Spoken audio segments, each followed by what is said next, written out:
Masih dekat kampung orang asli tumbuh hangat. Sini aku bawa korang ambil daun untuk dijadikan kraft. Sebelum pergi, makan pinang dulu. Siapa pernah makan pinang? Sedap tak pinang? Sedap. Pahit-pahit lah. Aku pula nak cuba. Bismillah. Keras betul. Gigit ya? Ya. Yang ni tak pahit sangat. Yang hijau tu pahit. Suasana kampung dia orang. Inilah jalan dia. Bapak burung besar.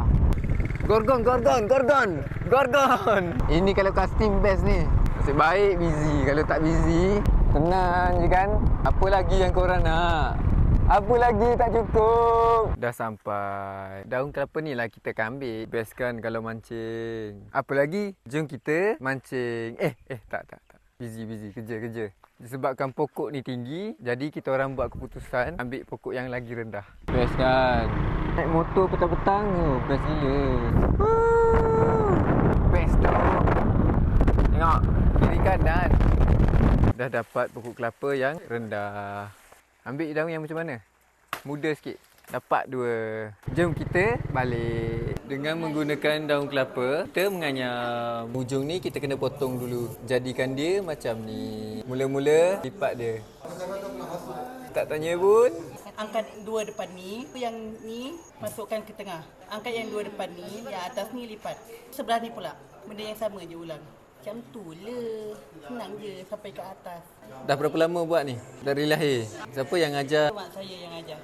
Cara untuk kita ikat dia. Pertama tu sebenarnya boleh pakai stapler. Tak ada stapler, ikat je.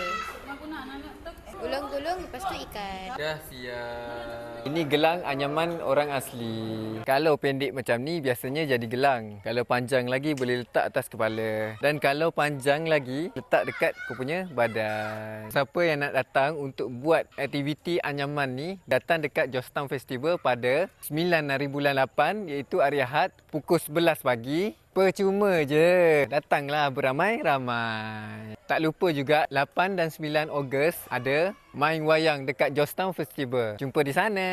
Sambil-sambil tu jom kita layan dia orang main bola. Siapa kena dia mati. Main baling-baling je. Kalau Kelantan bola bayang. Tapi ni tak ada bayang. Jom kita layan. Itu saja daripada aku. Okey, bye.